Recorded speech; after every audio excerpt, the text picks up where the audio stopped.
কবিগুরু রবীন্দ্রনাথ ঠাকুরের কবিতা ছুটির আয়োজন। কাছে এলো পূজার ছুটি, রোদ্দুরে লেগেছে চাঁপা ফুলের রং, হাওয়া উঠছে শিশিরে শিরশিরিয়ে, শিউলির গন্ধে এসে লাগে যেন কার ঠান্ডা হাতের কোমল সেবা। আকাশের কোণে কোণে সাদা মেঘের আলস্য দেখে মন লাগে না কাজে। মাস্টারমশাই পড়িয়ে চলেন পাথুরে কয়লার আদিম কথা। ছেলেটা বেঞ্চিতে পা দোলায়, ছবি দেখে আপন মনে। কমল দিঘির ফাটল ধরা ঘাট আর ভঞ্জদের পাঁচিল ঘেঁষা আতা গাছের ফলে ভরা ডাল।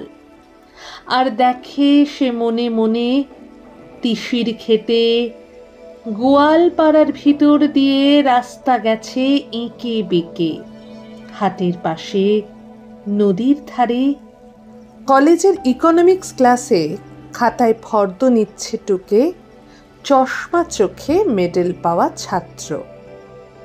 হালের লেখা কোন উপন্যাস কিনতে হবে, ধারে মিলবে কোন দোকানে মনে রেখো পাড়ের শাড়ি, সোনায় জড়ানো শাখা দিল্লির কাজ করা লাল মখমলের চটি।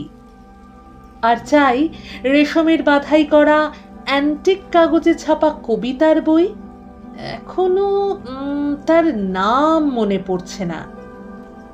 ভবানীপুরের তেতলা বাড়িতে আলাপ চলছে সরু মোটা কলায়।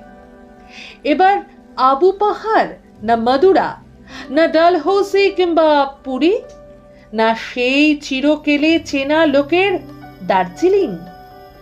আর দেখছি সামনে দিয়ে স্টেশনে যাবার রাঙা রাস্তায় শহরের দাদন দেওয়া দড়ি বাঁধা ছাগলছানা 5টা 6টা করে, তাদের নিষ্ফল কান্নার স্বর ছড়িয়ে পড়ে কাশের ঝালর দোলা শারতের শান্ত আকাশে। কেমন করে বুঝছে তারা এলো তাদের পুজোর ছুটির দিন?